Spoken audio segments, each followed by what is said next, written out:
Good evening, ladies and gentlemen. As chairman of our local railway walk here, I extend the Kilmila Fáilte to you all this evening. We're delighted in seeing so many people present for the last evening of our festival. The rain won't worry in here. The only thing that make it a wee bit warm, but we have the window open there and hopefully be no problem with that. And tonight's show will last about an hour. And immediately after that, if you have questions, and these people always like to take questions, I would like to welcome on behalf of the Festival Committee, first of all, to welcome the people who have come here. I got a call from Niall one day back, I think it must be over 2 months ago, that he'd been talking to our local historian, Patrick Bonner. And I want to say this evening how glad we are to see Patrick in our midst, who has done tremendous work with history and so on, and helping us in promoting our walk over the years. Niall is the man here to my left, and the man over there to my right is Jim, the man that's going to give the talk. There's two other people, and you see them in the red shirts. There's one guy called Seamus, and there's another man, he's here. If you want to stand up and take a bow there, Seamus. And another guy over here called Mark. I was rushing, taking chairs up from the pier, and I heard a wee snippet from Niall about Mark. You know what he told me? That's the man that discovered the bogey. And I said back to him, that's the one that we had so much difficulty in getting and painting and keeping. And we're delighted to say now it's in safekeeping down at the back of our house there as you pass the gatehouse, and it will be there until such time as we get a public building again to put it in. It's something that we're very, very proud of, and that's it.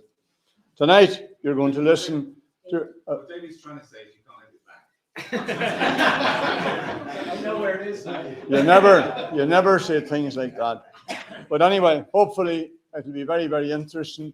All these items are. We know, of course, that the railway unfortunately closed down in 1940. My wife, Carol, who lived beside it, does remember a way back and about the bogey and down on the pier and people of that age group. And we're always very, very interested. And when we started developing the walk, I think it was about 12 or 13 years ago. And I was so proud one day in Highland Radio on the John Bresson show, it's 3 or 4 days ago, they were talking about all the highlights of what you could see in Donegal. And mind you, there's such amount of that from away down at the end of Inishowen up to Bundoran and that. And believe it or not, Burtonport Railway Walk was one of the things that were mentioned as a tourist attraction to the area, and we're extremely proud of that. So anyway, without further ado, I want to thank the Margaret again for having the community centre ready for us and our staff. This is the last night of the festival, and of course, thanks Trina and Paddy and Seamus for putting on a great festival for us.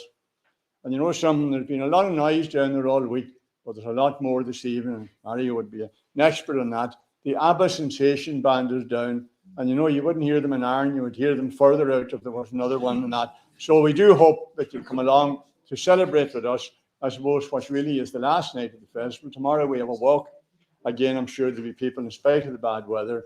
And I want to wish the Mary from Dunlough Festival, our next door neighbours up the road, all the very, very best in their festival, led by Pat Nora and Gavin Boyle. And we know it'll be a huge success, and I hope you all support it. So we'll hand over to Jim.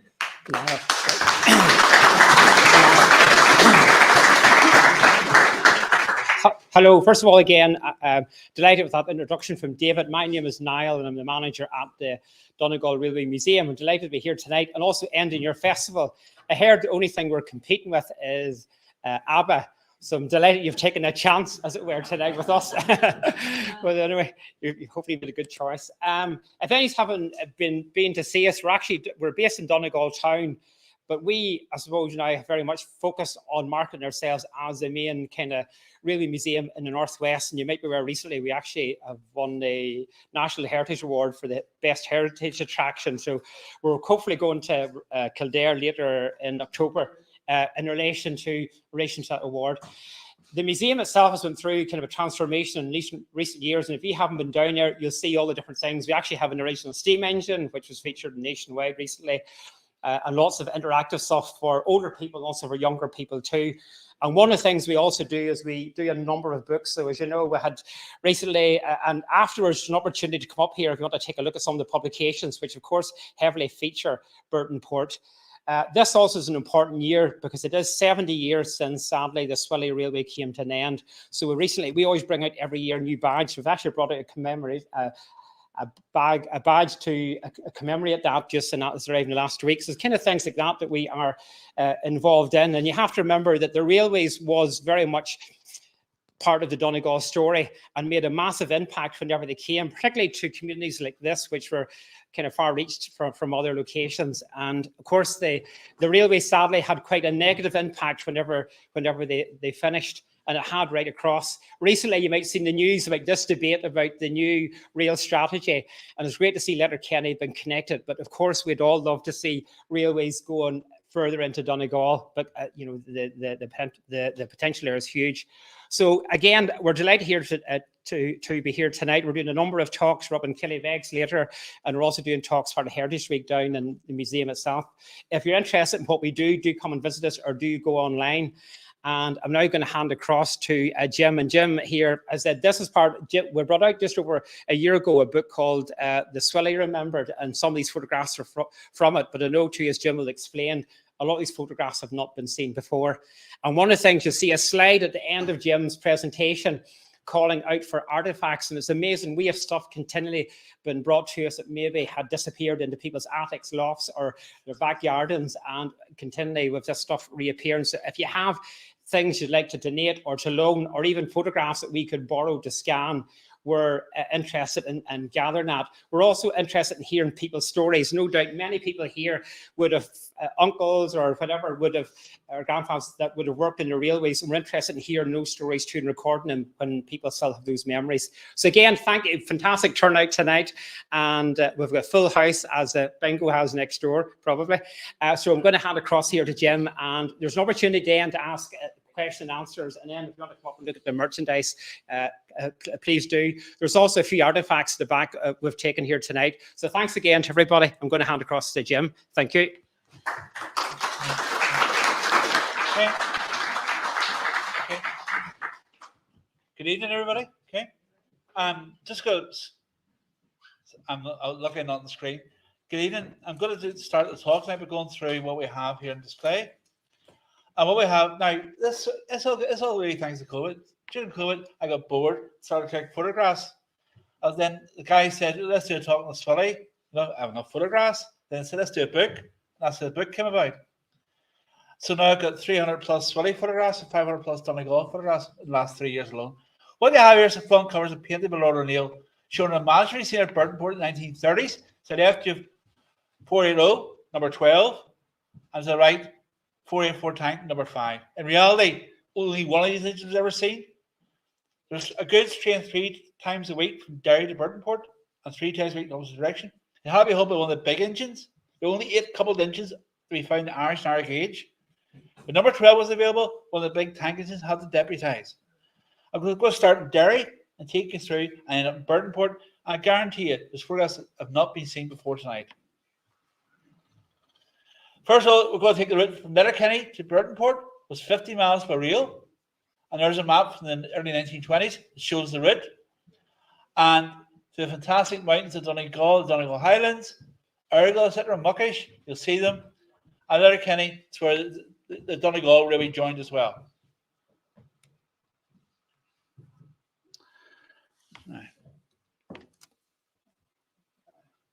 Okay, what we have here is Graven Dock Station. Derry had 4 terminal stations, 2 3-foot gauge and 2 5-foot 3. The Swilly being the Swilly, Graven Dock's a mile in the city centre, and it's one of the worst of the 4 terminal stations. And here's where from 1952, showing one of the Pacific tanks, number 15, on a special train. At that time, Swilly wasn't running passenger trains except by special arrangement. Okay, there's a terminal station in 1932.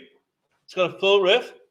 The wagons to the left on the goods line that ran from Derry, from the Great Dock Station to the harbour lines with Londonderry Port and Harbour Commissioners, and exchanged traffic with other railways like the Great Northern Railway, the LMS, and even Donegal. And the wagons are winched across the bottom deck of Craigavon Bridge in Derry. That's why it's the only double-deck bridge in Ireland. Okay, and the winch wagons by capstans across the bridge. Okay, there's number 15, built 1899. The Donegal Railway had 264 tanks. The Swilly had 8 462 tanks. Whatever Donegal had, they did something differently. Okay, and the connection was behind the train, and you see one of the wagons marked LSR, and I'll explain a bit more about that later.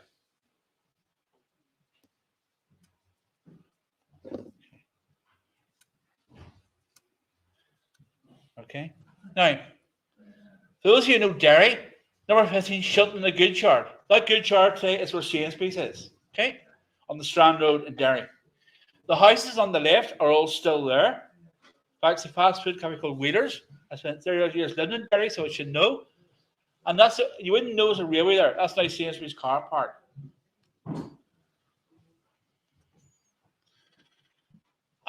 There's number 10, shut the goods train from April 1953. The Swilly is still running trains to August 1953. So it's very appropriate. It's almost 70 years. It'll be 70 years in a few days' time since the Swilly stopped operating passenger freight trains. The wall is long gone. The houses are still there, and that is Sainsbury's car park today. And people in Derry, you have no idea there's a railway there. There's no indication at all. The Swilly was judged to be the worst of the 4 terminal stations. Somebody says more like a goods station they wandered into because they find cattle wandering around it. The Swilly never liked spending money. So therefore, the worst facilities by far of any railway in Derry. And that for us in 1952. We're lucky we've got this photograph sent us by a friend in Derry. It shows a crew in the yard of Great Dock, Derry, beside 462 tank number 15. And the crew is standing there waiting to man one of the last steam trains still on the Great. The Swilly took great pride in their steam engines. You'll see they always trying to keep them clean and tidy, unlike the Donegal. Now, the headquarters was at Pennyburn. Okay, that was the headquarters of the Swilly. We have got the Swilly had 8 462 tanks. Number 13, the left, was built for the Burtonport line, and it was the larger version, number 10, which is on the right. The little hut to the right was actually the headquarters of the Lough Swilly Railway Company and Bus Company, and also the Steamship Company. Only the Swilly ran buses, boats, and trains. And you see the engine on the left has larger side tanks. That's because it's built to the Burtonport line and you need more water and coal capacity. Because it's 50 miles from Letterkenny to Burtonport, and there's no turntables in between, and there's nowhere to get refuel. So the guys, I've read the reports, the footplate had been stocked up with coal, leading Derry or Letterkenny. Now, the Letterkenny and Burtonport Extension Railway was a separate railway company because it's paid by the English Board of Works. And it's why had a separate rolling stock fleet of goods wagons, passenger coaches, and steam locomotives. This wagon is sitting in the yard of Great Dock. It's from 1950. The railway, the Letterkenny and Burtonport Railway, have been closed completely 10 years earlier, but they still kept the wagons with separate numbers right to the very end. The Swilly never wasted much money. The coaches weren't exactly luxurious. They had no heating. They had wooden seats. And by this stage, the coaches were retained for excursion traffic, mainly to Buncrana back until the late 1940s. And you see the matchboard frames, and they weren't exactly luxury. And here was a photo showing you from 1937 train from Buncrana, crossing the road at Pennyburn, which is the modern day Strand Road. It's now a 4-lane carriageway. It's hardly that's a level crossing. When you Swilly operated that level crossing illegally for 59 years, before somebody realised in England it shouldn't be. But it's too late. And they continued operating until 1953, until it was closed. Now, when the Burtonport line was built, the engines that were sent, and I'll show you for us shortly, weren't up to the job. So Swilly designed these unique engines, 480s, which meant a tender engine, the only tender engine in the Irish narrow gauge. And these monsters were built to haul the goods to the Burtonport line, the goods and passenger trains, because they didn't need to stop for coal. I'm going to take questions at the. Or do you want? What is it for? I'm sorry. Yeah, you're right, Paddy. 4 training wheels, like a bogie, and 8 driving wheels. And 8 coupled engines were very rare on Ireland, both the broad gauge and the narrow gauge. Only a Swilly had them on the narrow gauge. And they were designed specifically for the Burtonport line, because the engines that were sent over, you'll see them, weren't up to the job. These engines could handle any goods trains on the Derry line. The goods train could take 8 hours to get from Derry to Burtonport. Had to stop every station, shunt everywhere. These engines had enough coal and water capacity to get to Burtonport without any difficulty. They also ordered these massive 484 tank engines as well. You can see their sizes, 3-foot gauge, by the driver on his engine, just how big these monsters were. The official weight was 53 tons. When they went for the workshops for over repair, it was found they were near 60 tons. And these engines were rarely seen in the Burtonport line, but you will see one later on the Burtonport line tonight. And they were usually for the heavy goods traffic to Buncrana and back. And number 5 and 6 lasted at the very end of the railway. One of the early Swilly engines was the early days when it was converted from a broad gauge line to an narrow gauge line, these small 060 tanks. This engine looks a bit rough and it's a bit wear and tear. Still says there's a 1940 when scrapped because of the World War II war. Scrap drive. Now, after partition in 1922, once they introduced customs in April 1923, the first station for Derry was Bridgend, 4 miles out, was in a different state. It was now in the new Irish Free State formed after the Civil War, right? So the engine had to stop there for the customs checks, and it gives the photographers plenty of chance to get a photograph. Note the post van sitting there, waiting to collect the post from Derry to distribute around Bridgend. Bridgend, if you know where parts still remain to this day. And the train's sitting there at least half an hour with customs checks. So the guys, this station, 1952, word's out the Swilly's on his last days. So they come out and get some photographs. I'm lucky to be able to secure some of these to show you tonight. And somewhere else in the book on the Swilly as well. But you see the post van waiting there to collect the mail for Donegal. Okay, there's the main road behind you with the level crossing gates. Okay, the Swilly had one station, Tubin Junction, the line to Letterkenny, and Burtonport split from the line to Buncrana. It had one island platform. It was a unique station because it had no road access. So it was only an exchange station. And to get the signalman to get to his work, and the only brick signal cab in the Swilly, you had to cross a little burn or stream to get to it. Recently, we have helped with a new scheme there. There's a restored signal there. There's a historic display there at Tubin Junction. And the guys there have done great work. Now, most goods trains normally had a brake van then, and most normal railways. The Swilly didn't have brake vans. They used one of their brake coaches as a goods van. So, to the very end, you could buy a ticket to run on one of these mixed trains because you have passenger compartments. And if you went from Derry to Buncrana, the ticket was a couple of pence cheaper than the bus operated by the Swilly, but it'll take you about 2 hours longer. And because they didn't have tail lamps, the little metal tail thing on the end, they let the signalman know you had lost some of the wagons en route. Here's a scene from June 1952. The railway had 1 year to go. Number 15 is on the goods from Letterkenny to Derry. Number 10 is sitting there on the goods to Buncrana. The stuff to the left, track and poles, that's the line. The line between Goodore and Derry is between 1948 and 1949, and all the stuff was just dumped at Tubin Junction. So that's track and rails lifted from the Burtonport extension, just lying there at Tubin. When customs first came in, Tubin was the customs post for goods trains until 1938 because there was no road access. So that's why I reckon nobody could get in and steal the stuff because there's no way of getting there unless you waded through a stream. Inch Road Station was the first station on the line to Buncrana. Nowadays you would hardly notice a station there at all. There's a walkway there, you'd hardly notice a station there at all. Vaughan Station, it's worth a visit. It's still there today. It's now a very nice restaurant and bar. There's a lot of railway stuff. If you're in that part of the world, it's well worth popping in for a coffee or a pint or whatever. And the station's been well restored and has a lot of artifacts in display. Here's a photograph of 1953, showing number 10 on the goods train at Vaughan. Vaughan's was also where you get exchanged the Swilly boat across the Lough Swilly to Rathmullen. It's also the first station in Ireland to be powered by electricity. In 1885, the station master, somebody called James Bond, and that's true, created the first electricity supply because he was bored and nothing to do, as well as run his own refreshment room illegally. I wonder where Ian Fleming got the idea from.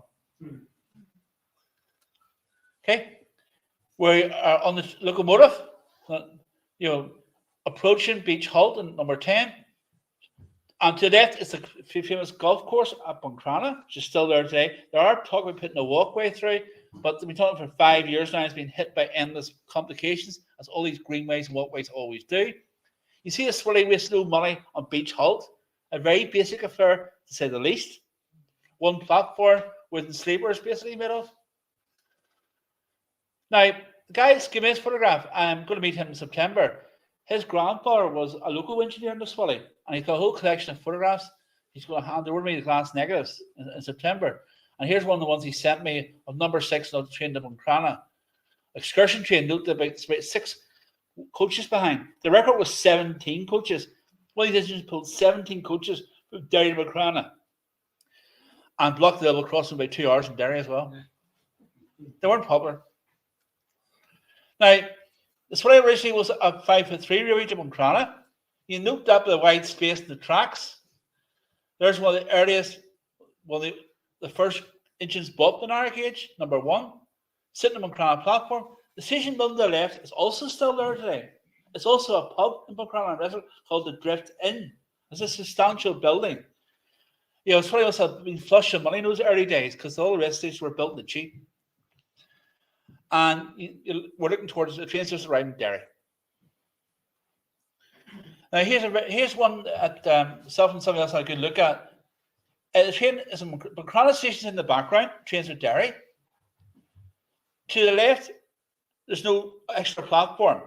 So the branch of the country was opened in 1901. It was opened in 1901. The Swilly had enough money to build a separate station to the left. You'll see it in a minute.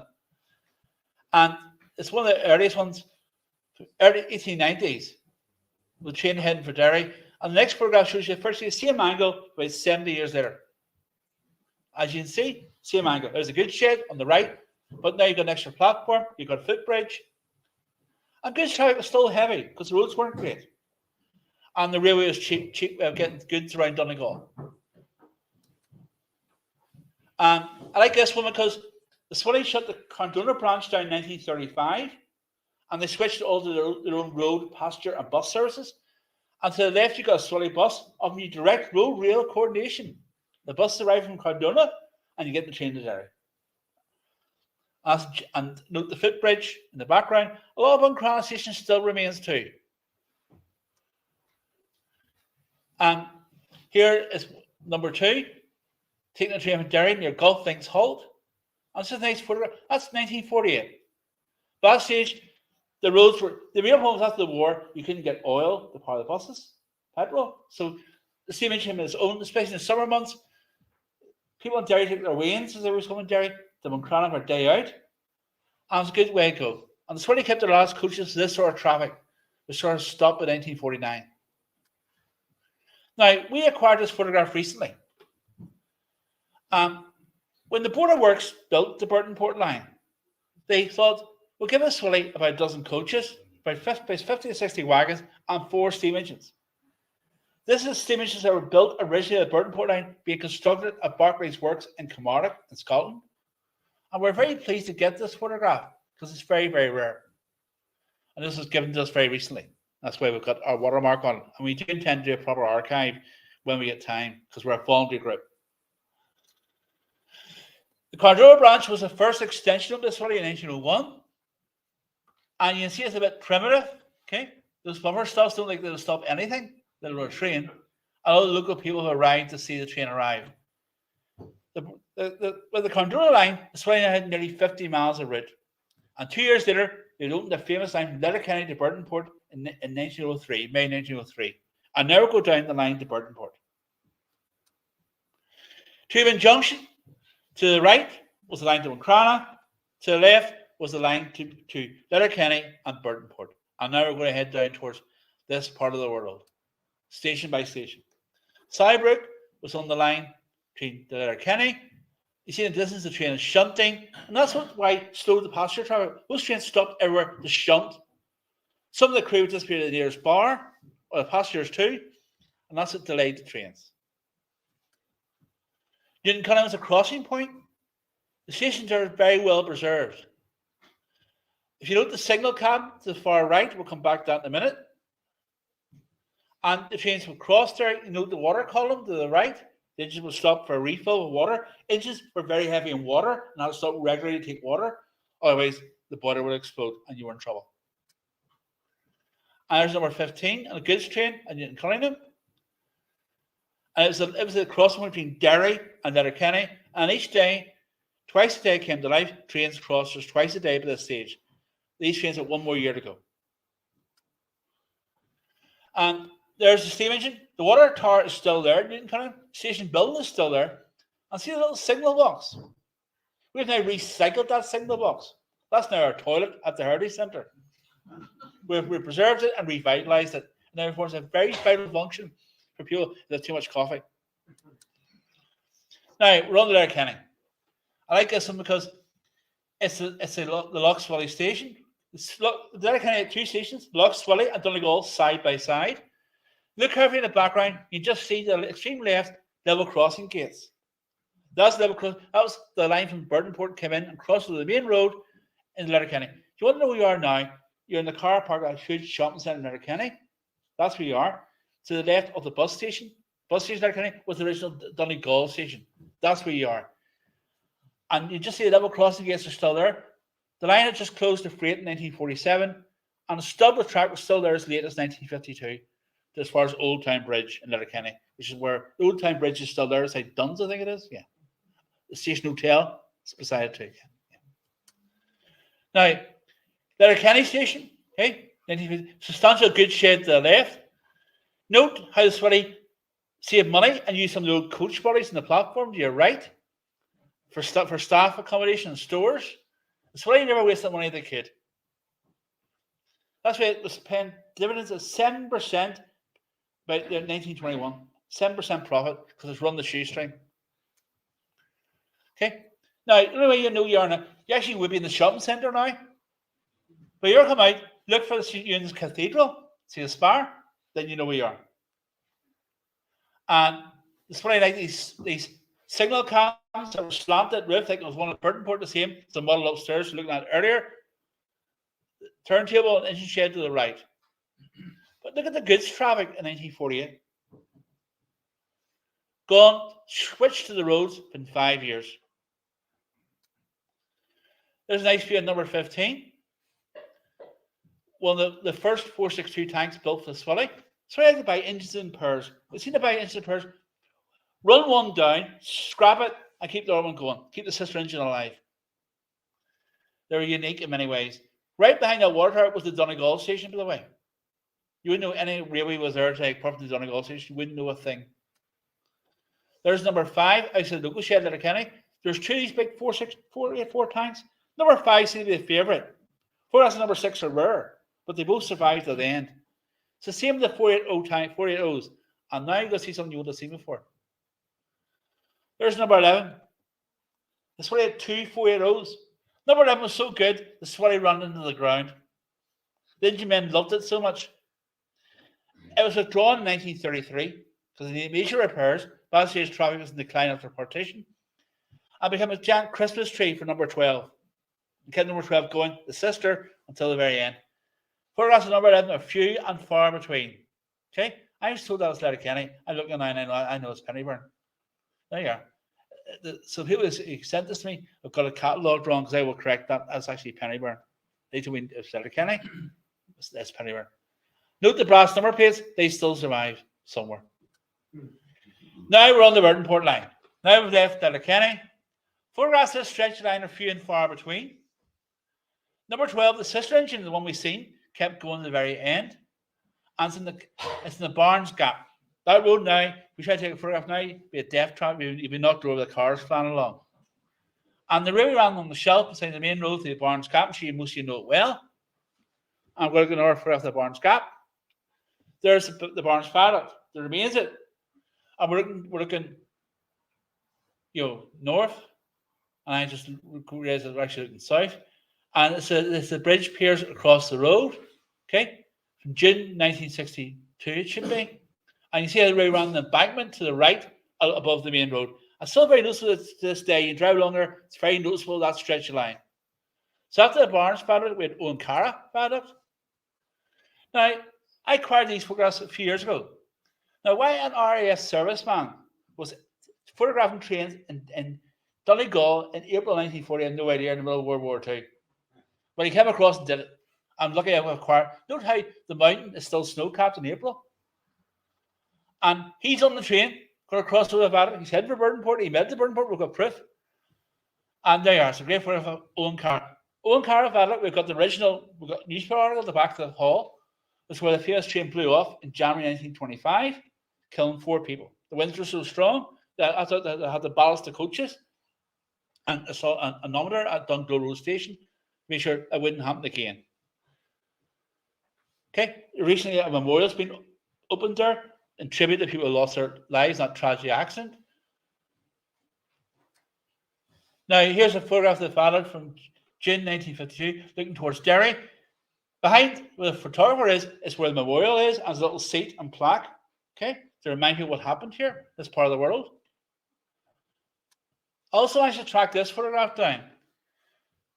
It's a colour photograph from June 9th, from 1970, showing you what was remained of the viaduct. Okay, notice how it's a mixture. You had bridge, you had normal, arches, then you had metal girders on those piers across the valley of the river. I'm trying to take you further down the line. So next we're going to Kilmacrennan. Okay, this is one of the big 48 O's. Just see how big that engine is from June 1937. Note the Donegal goods wagon, the train behind. They had to be specially fitted because there's a 3-inch difference between the Donegal wagons and the Swilly wagons. And they had to have a special fittings and work together. Note the station building to your left, because it's still there 25 years later in August 1952. As is the water tower. And it shows you, even at the closure, that that station has seen a train for 15 years. It's very regular as a railway. It's all still there. Unfortunately, that was 60 years ago. Here's a lovely shot of the big Ford number 12, a Creaslock. You just see the size of the engine by the driver on this engine during the break. Engines had to be oiled and looked at regularly because you had to make sure the engine was in good condition, parts weren't running on dry. And note on the left, there's a body on, there's a coach body on the platform. The McFarlane family owned the Swilly, also owned the City of Derry Horse Tramway Company. When they closed it down during a strike in 1919, they used their own stock of the old tram bodies as stations or huts on the Burtonport line, and that's one of them. That's one of the very few cars I've ever seen of one of those horse tramway bodies. Because the tramway closed Derry in 1919. I was built to connect the Swilly Graving Dock Station in Derry with the city centre, because they were a mile out in the city centre. Here's our for Creaslock.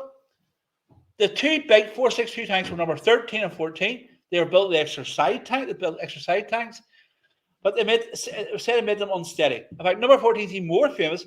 It actually hauled the train over the Owencara Viaduct on the night that it blew off in January 1925. It was number 14 was on the train.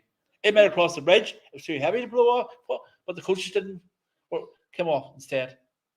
So number 14 is where his car is unlucky. Not number 13, its sister. For that reason.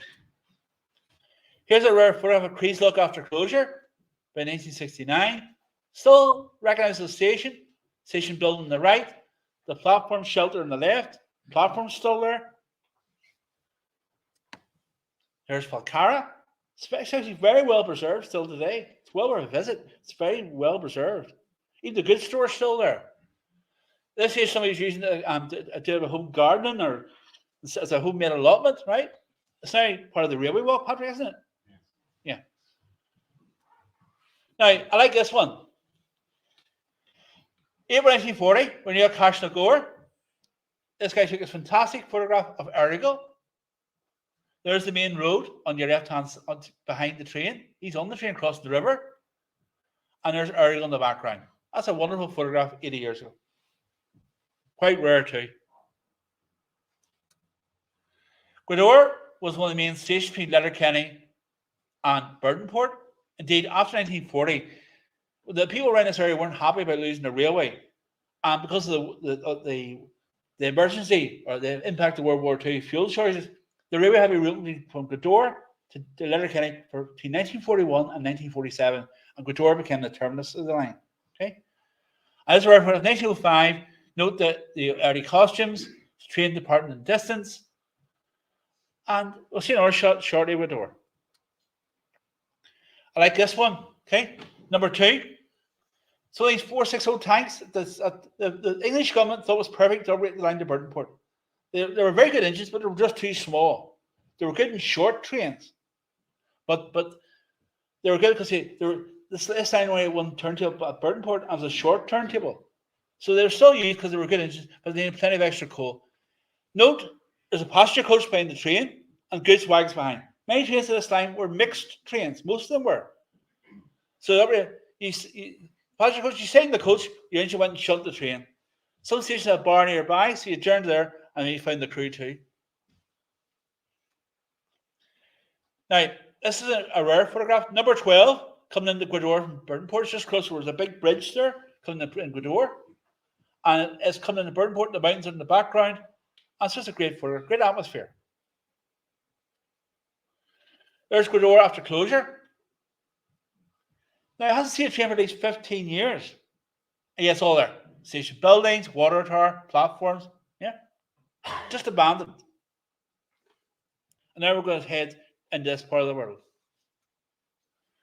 There's Crawley, one of the stations where there's very few photographs of. The trains arrived from Burtonport. Number 3 is up. Number 3 is one of the 460 tanks that survived to the very end. Number 2 and 3 worked to the very end. There's 4 of them. Number 1 went very early, and photographs are very, very rare. Crawley is one of the stations that there's very few. The station house survived until recently. And then there was a malicious fire, and it's gone. Now, here's another station. We get very few photographs. Kinclassa Road. Now, it wasn't until 1913. Okay? And, of course, like all these stations, it was named after, it was about 4 miles from where the place was meant to serve. This station is now very well preserved and well worth a visit. It's this part of the world. Many have been. If not, go out to Sunday, we look at it. It's a very good. The owners are doing a fantastic job. Okay, there's the Burtonport extension near Gweedore from 1938, when the passengers were on their last legs. You just see the wild, remote country it served. Here's another station which we don't get many photographs of. Number 14, Donegal Road, also known originally as Lough. We'll come back to that in a minute. There's a ballast pit here too, you see that in the foreground. And it's number 14 on train for Burtonport. The photographer is lucky. The engine's shut, so he's plenty of time to get off the train and get a few photographs. And we're lucky he did, and we're lucky they're good quality photographs too. This one from Patrick, supplied this one, this one. The good shed at Donegal Road Station. Note. Yeah. Well, we got I got some now, not my own sources. And we've got the goods van, we've got the Swilly goods van in the background. And that time, because the roads are so poor, the stuff arrived here by goods van, and we're transferred to the small lorries or horse and cart to get the local farmer. The railway was an absolute lifeline in this remote part of the world, as you probably will have gathered. Here's where Donegal Station from 1930. Note, the photographer will stand to the left of the station, and here's one from 1930. And Donegal Road is about 4 miles from Donegal, of course. Of course, in true Swilly style. The English built the line cheap, but they built it. Here's where the station from 1950. The station's still there, but not as obvious as Kinclassa Road. And note the bridge is still there. The track's still there. It's all there except the track. Last stage the line had been lifted for 10 years. In 1940, they couldn't wait to lift the track between late 1940 or 1941. And that had put some of the track back to reopen the line to go door. Here's our good for us shooting station in 1950. And now we're going to highlight. There's a rare ticket. Okay. Lough was renamed Donegal Road in 1913. So that ticket's from the first decade of the line being open. And its first class fare to Derry note was 11 shillings and 4 pence. Indeed, our poster back in 1914 tells me a first class fare in Derry in Burtonport was 19 shillings. First class. I mean, you actually got a soft seat, not a hard seat. This great painting here captures the Swilly. Number 12, the Donegal Highlands. Unfortunately, there's no known colour photographs of the Burtonport line because colour probably just came too late. The line had closed June 1940. Now we're going to some Burtonport. I guarantee everybody's going to see some photographs here for the very first time. Here's an early picture of Burtonport station, looking towards the station from 1908. The line's just been open for 5 days. The harbour's in the 5 years. The harbour's in the foreground. You see the wagons in the background on the line to the quay. The only thing I reckon, I say the cliffs are still there. And the water's still there. That's it. We're done looking tonight. Here's our photograph from the early 1900s. They put a siding from the station on the quay down to the Armor Quays to show the ferry. And you just see some wagons on the line. Just note that. Mainly used the fishing traffic that came in. It's a very important fishing port, as you well know. Yeah, I like this. This is probably about the 1920s. Most trains were mixed. This photograph shows it very well. Number 4 is one of the 460 tanks built for the line, but a bit too small. Note that behind the engine is the goods brake, then it's goods wagons, then a passenger coach at the very end. So your train had coaches, goods, open wagons, goods vans, as they call a mixed train. And when you got the small stations, you had to stop and shunt, Sean's wagon off. It's because, he's got our close supply space. The train took ages, but the roads were so poor, you had no choice. But that's a lovely photograph of Buncrana from probably the 1920s. Sorry, Burtonport, sorry. Forgive me if I made one mistake. Okay, but it's a lovely photo. It just shows the remoteness of the area. Say the cliffs are still there, and that's it. We're down tonight looking. Here's a nice photograph of Burtonport as well. It's not the over 100 years ago.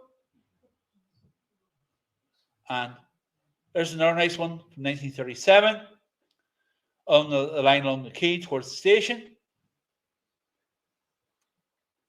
Now, I like this because now there's a similar photograph actually we looked tonight on the information plaque at the harbour. Okay.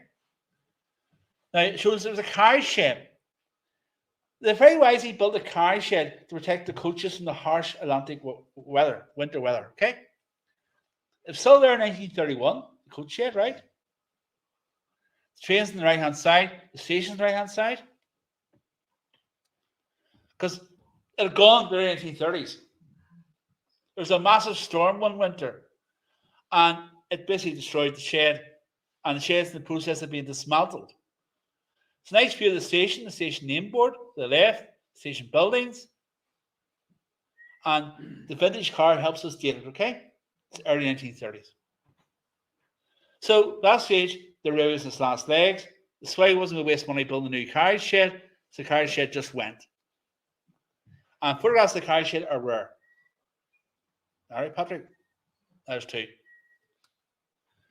We had to include this one for the local people, Sweeney's Hotel, the well-known hotel here. So when people came across England to visit the railway, you arrive in Burtonport, they had to stay a night, and they probably end up staying there. Sweeney's been a popular name in Derry and Donegal. That's the harbour. Okay?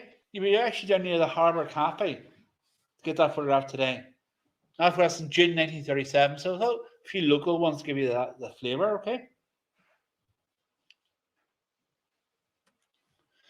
Now, there's a track plan. that's in our books. But you see yourself, now those things in that track plan, you see a line going towards the quay at the top, to the left, you got the local shed. Only the local shed remains today on the platform of the station. That's it. And towards the bottom of towards Letterkenny, that's now on the walkway. The Burtonport Railway walkway. And the rest is now concerned with a fishing company. But as far as the turntable, it's another story. There's only built one turntable on the line Letterkenny to Burtonport. The railway was a turntable at Letterkenny. And they put one at Burtonport, and we'll come down in a minute. Okay? It's a story behind that too. But you see the layout, plenty of land, you have a goods shed, you have a carriage shed. I'll say, water, only a local shed still remains. And hopefully it's protected. That's a different laws here, yeah. No. Well, it's the last thing left, that on the platform. Now here's a lovely photograph, okay? Number 12, leaving Burtonport, a train for Derry. One of the reasons the English government built the railway was to encourage the fishing traffic. And fish can be landed here and be in London in 24 hours. They built the largest goods vans found in any narrow gauge railway. You see one of the three of them to the right. These were bogie goods vans designed for the fishing traffic. William survived at Buncrana till the 1970s, coach van number 90. Unfortunately, it was not preserved. But you see yourself the fantastic scenery. We're looking, the direction of Glentees, trains leaving, and then you enjoy that view in the walkway today. That's a great photograph. You see the tender carried extra coal and water you needed because you had a 50-mile run to Letterkenny. If you go to Derry, that's 75 miles. Then you need plenty of coal and water. And the crew may need a pint of Guinness 200, the re-break. Here's another nice photograph of the station from 1940. It's funny, always have kept a few spare coaches in Buncrana at Burtonport just in case somebody arrived or summer traffic. So there's no such thing as vandalism in those days. And this was the tank engine sitting there waiting to go. If you're a time capsule, it'd be great to go back 80 years. There's number 14, the turntable at Burtonport. The turntable is about 35 foot in diameter. That engine was about 33 foot, so just about fitted. That was the biggest engine that could fit in the turntable. It's a 462, 4 front wheels, 6 cover wheels, a train and pulley wheel at the back. And that's the engine that was in the Owen Car Viaduct disaster. We'll see a better photograph of the turntable in a minute. Now, this is a very rare photograph. There was a goods train three times a week from Derry to Burtonport, which returned the next day. And these goods trains are going to be hauled by one of the big engines, either the 480s, number 12, or one of the tank engines. So when number 12 was in for repairs in 1938, number 6 deputised. The driver is a guy called Hugh Boyle.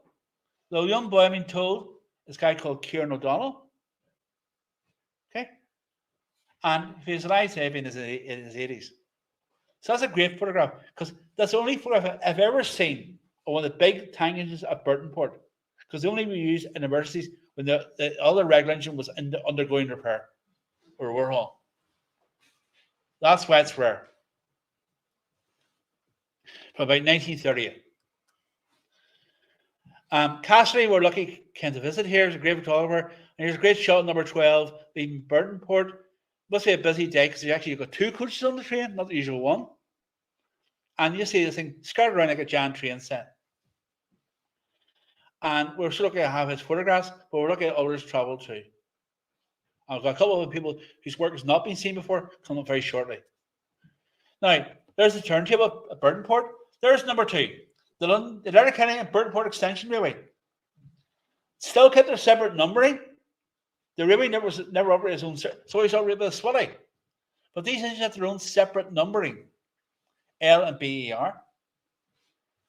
And you can see it just about fits that turntable, doesn't it? You couldn't get one of the big engines on that turntable. Number 12 couldn't fit. Had to take the engine and then put the tender separately. You couldn't turn one go. The turntable wasn't big enough. And there was no money to extend it. The driver is a guy called Hugh Boyle. looking out, and it's a great photograph because it shows it very clearly. And you see the lifting jack, it's why they don't have cranes. So the engine went off, you got the lifting jack to get it back on again. Well, we'll see the lifting jack today at the museum in Glentees. Here's a nice shot. Now, number 12. The building to the left, is that good? Is the engine shed still survives today?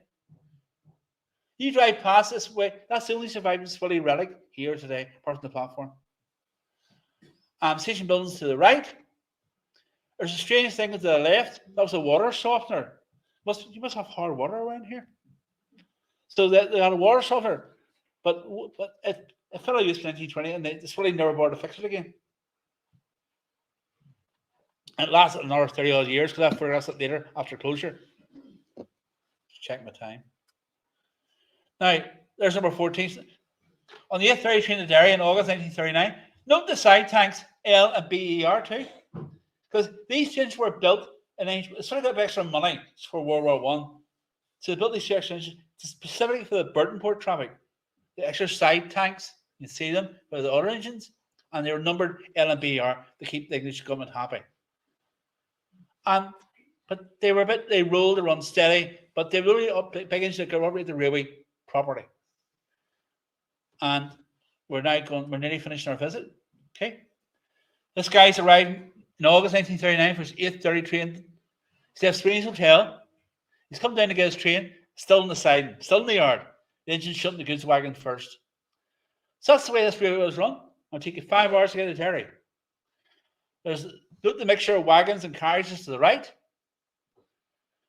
And there's a station building to your left. Unfortunately, it vanished overnight about 2003, wasn't it? Yeah. What a pity. Because they've been great at being preserved. Yeah. Here's another one. You wanted this one that's not been published ever before. August 19th from 1939. Backstage people knew that the line was in its last legs. You see the train in the yard. Note the open wagons to the right. Note the goods. There's the engine shed. Everything looks a bit run down. Well, it was run down. The way it's only a year to live. I promise you a few things you wouldn't have seen before. Here's a great photo of Burtonport in 1970 in colour. That's a great photograph. I'm sure some of you can work out where you are. And those traditional fishing boats, not what you have today. And some colour too. And here's another one, nice one from 1970 that we've acquired from the museum. This guy went across and travelled everywhere. There's the engine shed still there. There's the water. There's a turntable pit. Note this pivot in the middle where the turntable span round. And today you can drive down the roadway and there's that fish plant on the other side. And that's a great one because it's in colour. And we don't have enough colour for it because it just went too early. We're in the last legs now, guys. And there's going to be a few things you wouldn't have seen before. I guarantee anybody here has seen. Here's a similar photograph in 1962 in black and white. Note the guy measuring the turntable pit, okay, for a model probably. Note the engine shed still got its doors. The water tower is still there. The station's in the distance on the right-hand side. And that lady's standing in the former track bed. That's just a great photograph. Today you'd struggle to know what was there. Wasn't the information plaques, you'd struggle. Or the Lough Swilly book with Joe Begley, you'd struggle. Now, we're talking about the bogie, didn't we? There's the bogie. And Mark was chatting about in June 1962. There's a still in use, been used by local fishermen. Photographs are few and far between, there's one. And the track was still retained for about half a mile to help serve the quays and help the fishermen. And there's proof. There it is. It's one of my bloody own people. Right, there it is, people. Right. Musical interlude. Yeah, so I've been told it's going to say I was good, but that's photographs, Patrick, about very few and far between. And there's the end of tracks in 1962. So we know this photograph was taken, and that's the end of the rails.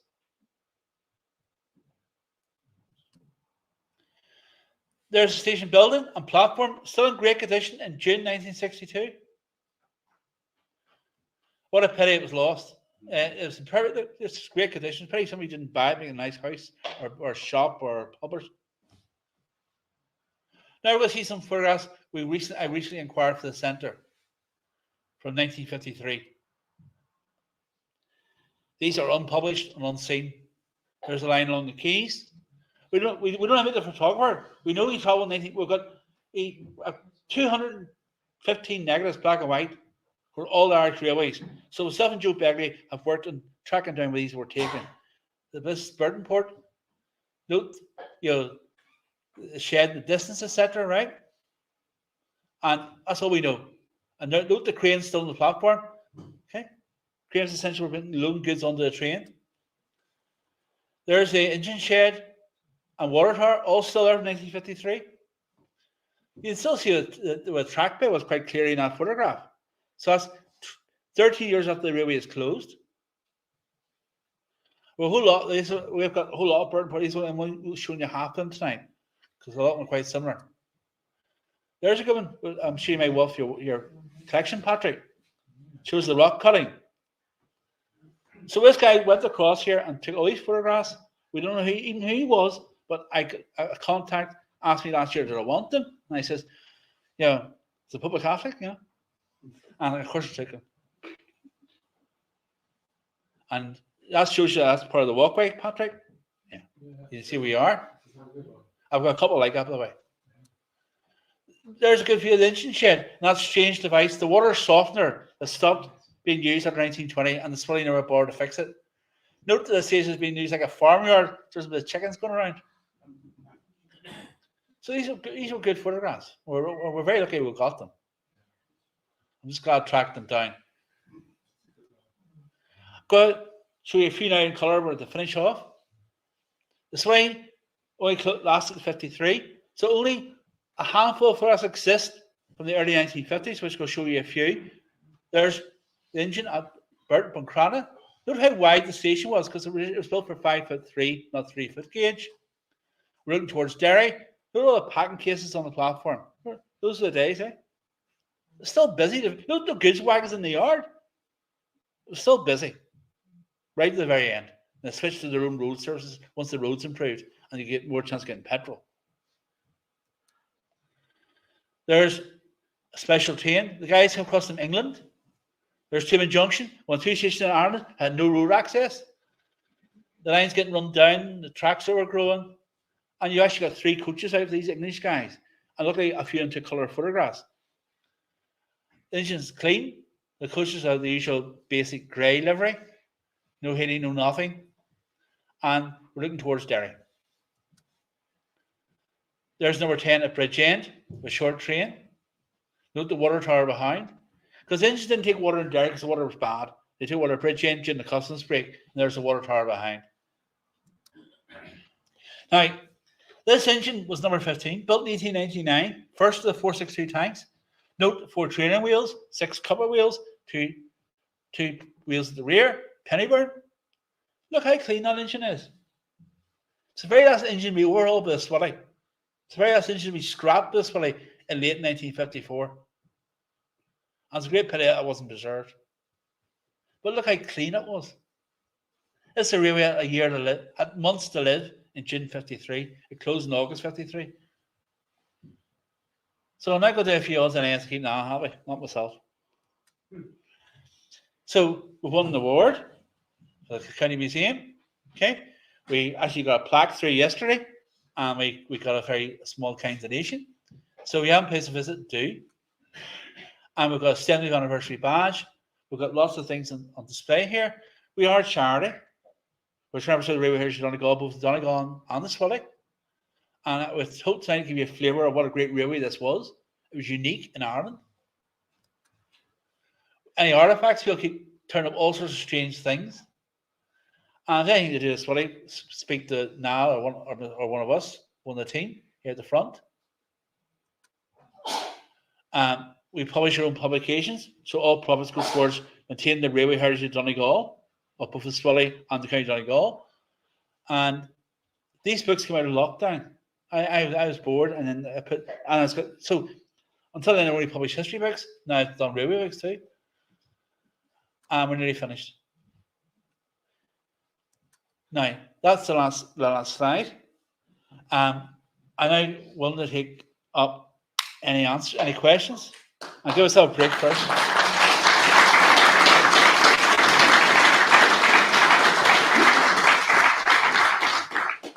One hour exactly, Patrick. 1 hour exactly.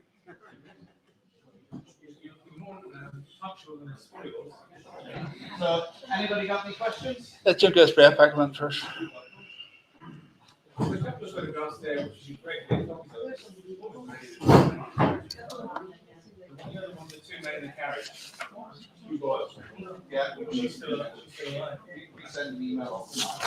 Send an email to now, Patrick, and I'll get it, all right? Because I will go what Josie will tell me. Yeah, I was going to ask you, yes, a lot of the County Donegal Railway engines seem to have names, whereas the Swilly engines seem to have numbers. Is there any reason for that? Probably save money. It's only a handful of engines are named, mainly in the early days. And in the last engines named, they lost their names in the 1920s. It's just company policy. Whatever Donegal did, it's probably just some different, vice versa. And the other thing that I suppose is striking is that many of the County Donegal Railway engines survive, but the Swilly engines do not. Is there any thoughts on that there? Like why we don't? They did try. It's right in Never 1954 to keep one of the big engines, and certainly number 15 was kept in the shed at the very end. But being a commercial company, they had to scrap them. And preservation was early days. It lasted for a few years now. I mean, different. We only should look at it only because this is mad American dentist went and bought an entire railway and couldn't move to America. That's where we're so lucky as Donegal. And by that stage, they closed the Belfast Trust to be opened. So that's where we're looking. There's a story, maybe a totally false story. Either Gary or I think it was Strabane. There was a whole train system at Strabane. Oh yeah, well yeah, that's true. And it was bought by Disney. It was bought by an American dentist.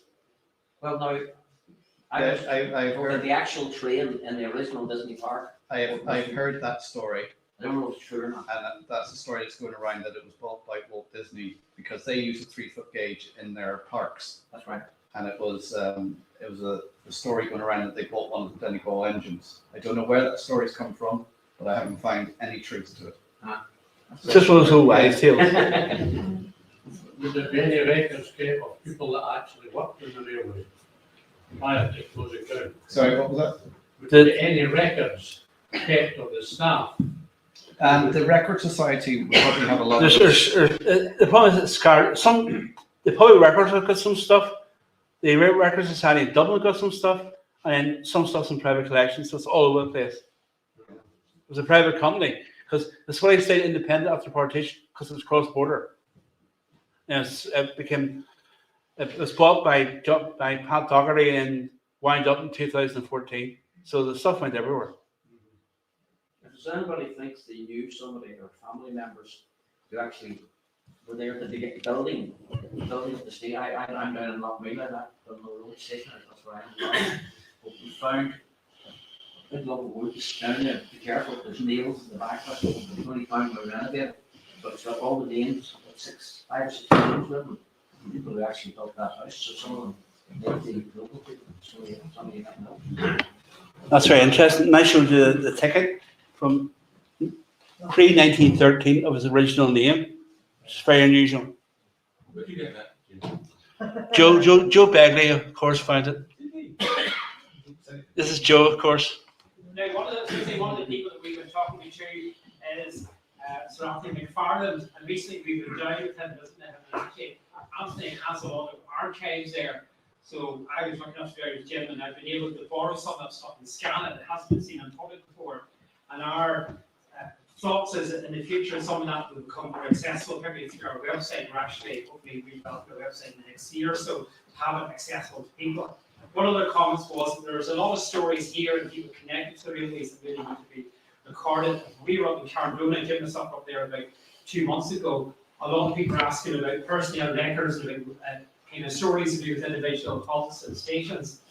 What we have suggested when I talked to the Donegal Council is there is a wider community project there for communities to come together and gather that information and then bring it together as a body of work. And there's something here, particularly in Burtonport, that you used to do yourselves, is gather those stories now. So sometimes you could put them off and then people pass on and you kind of miss those stories or miss those photographs, and that's probably an opportunity now to gather that information. And if you want to, go onto the website or go on our Facebook and send us it, or at least record it at the moment.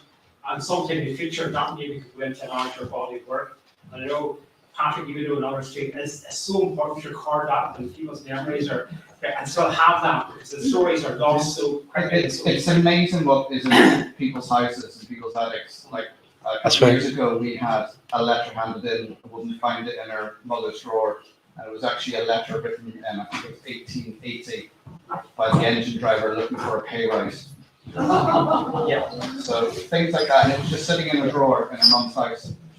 And you see, if you look here, guys, just in the middle, this here is a trolley thing for me around Sachs, and Mark and myself were down in Montfoy at an event for 60 years of the kind of Donegal Railway, and somebody turned up with this in the boot of the car, and it had been in their granny's shed and it came from Donegal Station.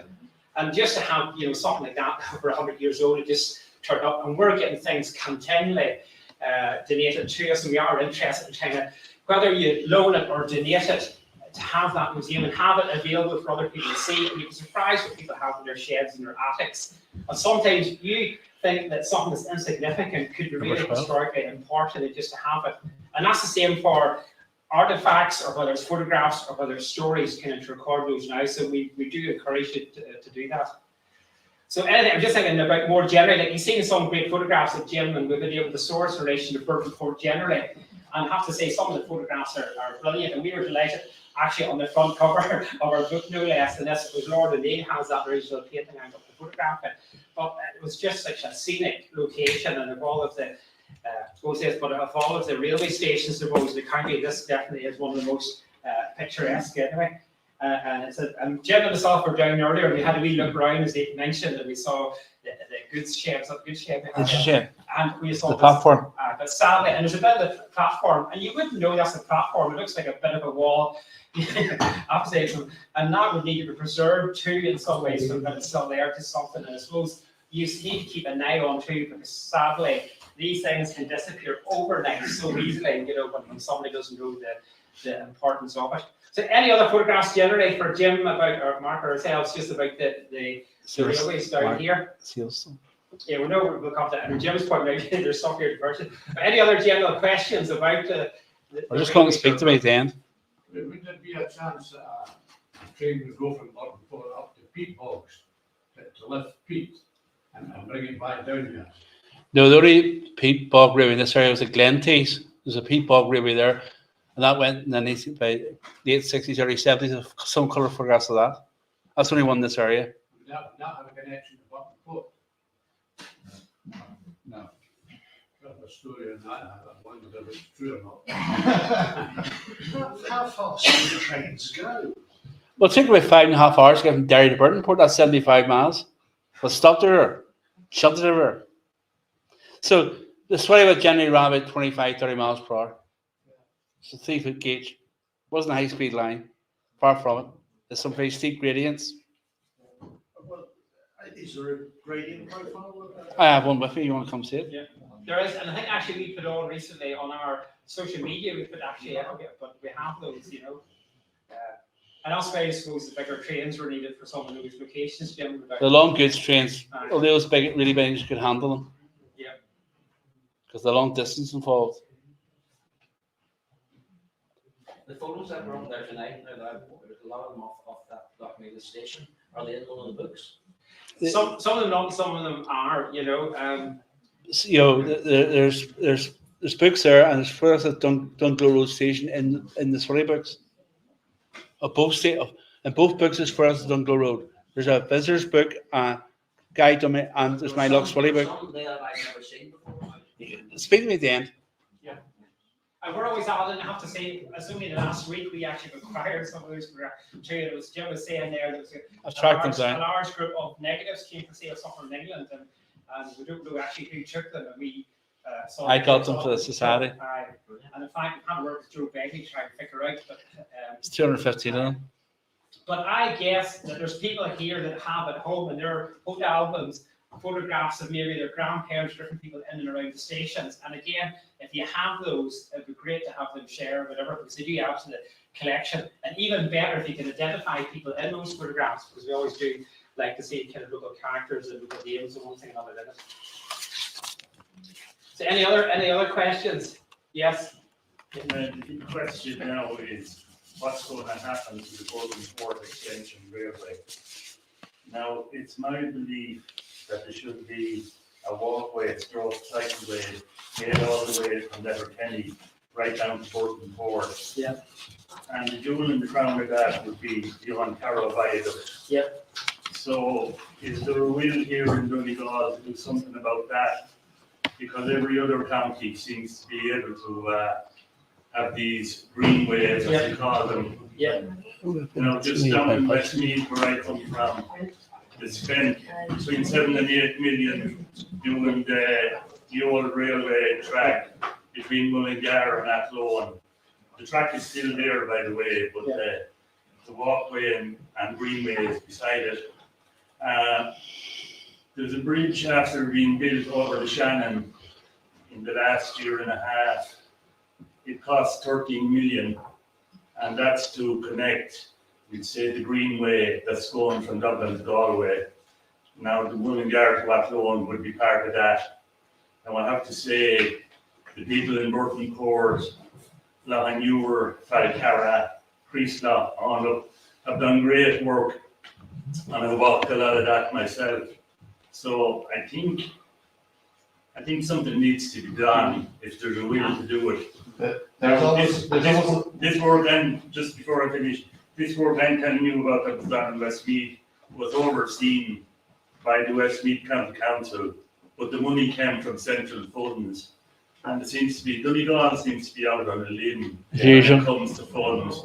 Like, I don't see, like, there's a lot of politicians, and they're all good talkers, and they like talking, but I think Donegal County Council would be central to it, and the politicians will have to step up to the plate. Yeah. Not just enough to have your photograph taken, you know, and close to the railway. Well, that's what I was going to say. There's Now, always, maybe people don't agree with me, but that's what I think. there's always the will. It's the money's the problem. We're a small group. But Thank you, they're thank you, I'm Ryan. telling you, there's 20 million straight away that was spent down there. Yeah. There was 10 million voted today for security around Dublin. Yeah. Why is that? Because the tourists are not going to come to Dublin if things continue the way they are. So, like, some marshes need to be kicked, basically. Donegal Council is looking at, maybe we're looking at greenways at the moment, you're kind of a different flavour of the month, but there is a debate about the success of greenways, because some greenways have been kind of made and they haven't had a lot of traffic in it.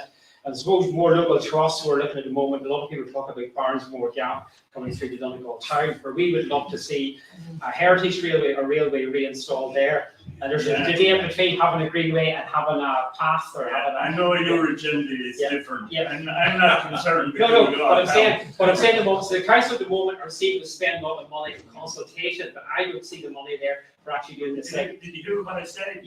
No, but I'm saying about, the council at the moment really needs to, I suppose, actively look at, I mean, they are spending money on some greenways, or looking at greenways at the moment. They know particularly between Derry and up to Mobile and that sort of thing. But I wonder with Unpublished Viaduct, for example, there's an obvious tourism opportunity. You wonder, could something be reinstated even across that? Whenever you look at it. But I suppose it's getting your politicians, and that's an issue at the moment, is getting them on board and looking at the tourism. I'll make one point. Yeah. I'll make one point. The line from Mullingar to Athlone you referred to was only abandoned 20 years ago. The line between Burtonport was abandoned 80 years ago. There's the difference. That was a working railways in 2001. That's the difference.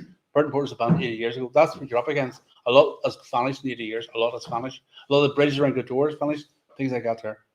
But their line was a working railway until closed. Disagree with you guys. Sorry. That's all right. But, no, we're talking about Jen. I suppose one of the things she was looking at greenways or walkways was it can be challenging also as somebody maybe where with farmers and that sort of thing too. you know, to looking through the land, but It's mostly there. oh no, it is, and it's trying to get the agreement. But what you've got is you actually have a good start here. Listen for a second. Yeah. They're extending the green net on that loan. Yeah. Right down to Galway. Yeah. They're gonna have to go to farmers' land. Yeah. They're not gonna let that stop them. Oh, I know that too. There just needs to be a will to do it, you know, and that's what, and you need your politicians. If things keep going the way they are, Yeah. you'll just be left out of the million up here. And it'll be very, very good for tourism.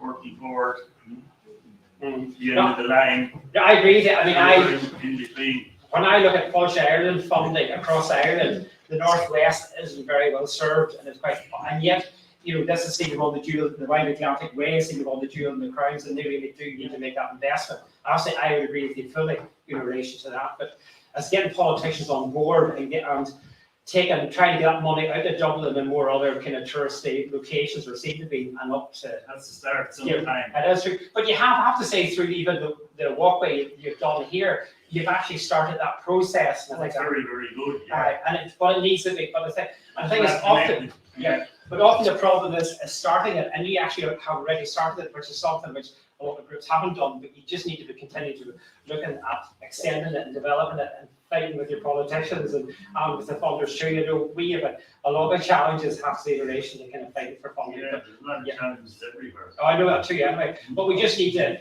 You know, it's a squeaky wheel. That's the only thing. It sounds like it will happen from what I'm listening to. Yeah. Well, we're trying to try, but you see now, especially the moment with All Ireland Rail Strategy, where a few years ago I was told that there never would be railways back in Donegal, and now they're actually actively looking at it, and that was said to be a railway in Donegal. But we'll see anyway. Now, Letterkenny's the start, but I would like to. Happen over the border. Oh, I know. We'll see anyway. We'll see anyway. Okay. Any other general kind of questions about it? Yes. Can I just thank Jim? Yep. And yourselves for coming. There's a lot of those photos. I haven't seen them before. I did say people can see. So I'm pretty sure they haven't seen here. We didn't understand the terminology. That's why I said at the beginning. I'm sorry, Patrick, I forget. 640. Yeah. Nobody here has any idea. I did try and explain. Brian Byrne, the back of us. You heard me speaking. He's the only man in the room, probably. Good, that's it. I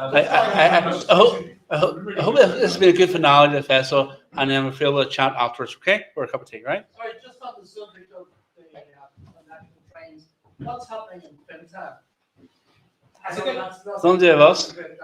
I think it's, to be honest, I mean, I suppose I think, like ourselves, a few years ago, we ourselves went through many challenges. We had to redevelop the product, whatever, and get it back on track. And I think in Fintown, they have had kind of challenges kind of recently themselves. And we actually have kind of, I suppose, said to them, we'd be keen to try and help them work and develop it, because there is a fantastic bit of track there, a fantastic bit of scenery. And I think it does need it needs a wee bit of funding and also maybe that, I don't know if it's a bit young blood or what, and it just get it back on track again. I mean, the logical thing is, there's a working railway there. I know that. And surely that's the key to developing it. Rather than doing the other. Yeah. No, and it's a great location where they are too, anyway. But I know that, you know, they seem to have kind of had a number of challenges recently. But you know, sometimes every organisation goes through these cycles, and we have it ourselves a few years ago. And hopefully, I know they are open again this summer. And just finally, Trumbo, what's happening with Trumbo? Trumbo at the moment is restored and back on site, and it's restored, but not the boiler. We will not restore the boiler until we have somewhere to run it. But we would love to be able to run. What's the structure of the? It's a full mechanical overhaul, but not the boiler. And actually, full mechanical overhaul. Yeah. We'll have to go and visit. So it's actually. And we'll chat you there. So unlike Mean Glass, which some easily spot at the end of the Craigavon Bridge, which is simply a paint job, and sadly the engine is badly deteriorated. Trumbo has actually been restored to operational order, which people are aware of, but we deliberately have not done the boiler, because the boiler, when you restore it, you get a 10-year certificate, which counts down. Clock starts and that certificate costs about 100 grand. So what we will do is, if and when there's an opportunity for us to put that steam engine back on thing, then the steam engine will return up to Whitehead to the restoration yard to get it. But that would be our, I suppose, vision. Also, we have been looking at rail cars and/or even export pneumonia stock, whatever. We're looking at different ideas, but I suppose we've been taking different steps. We haven't spent a few years ago. The museum itself had to be kind of invested in and brought up to date, and we've done that now. And then our focus was getting the steam engine back, and the museum is very different than it was a number of years ago. But now we are looking further ahead. And part of that, I have to say, part of our work is also doing outreach work. So that's why we're here tonight. One other thing I was going to say to you is we got funding from the council recently to apply to do work in schools. And I'm originally from Iceland, originally trained as a primary and secondary school teacher. As am I. And Jim is too. And what we're hoping to do is in September, we're actually going to start going out to primary schools across the entire county. We get funding for an education activity pack when we do schools, because we want to. If you look at the demographic of the people here, generally, apart from kind of one young child, you see there is an older age group in this room. And one of the things we want to do is try and inspire and enthuse younger people, and also to look around in your locality. You still have some infrastructure here in Burtonport, and trying to get the young people excited about that, and hopefully build enthusiasm for the next generation. So that's part of our work too. If you're interested in that, kind of come and talk to us afterwards, separately too. But that's just part of our plans, and that's why deliberately we have focused in recent years on the Swilly too, because we're trying to say, look, we're trying to look at the entire railway kind of networks across the county, and the fantastic story. And part of that story of Donegal, which needs to be celebrated and remembered, and hopefully passed on to future generations. So, any other kind of questions, generally about the presentation or about Burtonport or whatever? Yes. I haven't got a question. I've just got an observation. Yes. My only experience with narrow gauge railways has been at Flinttown and up at Port Ballantrae and Bush Mills. Yeah. So I just assumed the trains were like that, photographed down there. I was amazed at how substantial the locomotives were. Biggest in Ireland. The biggest in Ireland in narrow gauge. The biggest. That was a 75-mile journey. Those engines were weighed nearly 60 tons, and they're as big as a mainline engine. You see yourself the size of the crew beside them. Show you how big they were. They were giants. One of the early photographs, it made it look very unstable. The wheels being so narrow, and the side tanks. There was one design at 13 and 14 were unstable, and they crews didn't like them. But the big engines, they ran like a Rolls Royce because they were well designed, well spaced out, and some of the most modern engines built in Ireland for their time. They were really ahead. The big 8 couple engines were years ahead of their time, and it's a pity what one was preserved. So any other questions before we can finish up? So I was going to say to you again, thank you for coming here tonight. I said, if you have some artifacts at the back to look at, we also have venues interested. We run a membership scheme with members from across Ireland and further afield. If you're interested, there's forms at the back in here. And also we have some merchandise and publications too, which includes about Burtonport. So if you want to come and take a look, do you anyway. But I say we have been delighted to come down here. Like I know Seamus, Jim, Mark and myself were delighted to come down here this evening, because we know we haven't been down here for a while, and between COVID kind of threw a spanner in the works too. But it's great to come down, and the turnout tonight tells me that there's still an appetite for celebrating the unique railway heritage that was here in Donegal. I don't know if you want to add anything, Mark? No, just thanks for having us up here. It's a great opportunity to come up and have a chat and tell you all what we do. I've got a couple of my fellow directors here. We're all volunteers. We have a passion about railway heritage, and we do our best to try and keep it alive in the county. The CDR Railway, Londonderry, Lough, Swilly, and even the bit of the Great Northern that came into Donegal as well. So that's my passion, and we do our best to try and keep it alive and spread it to future generations. Thank you.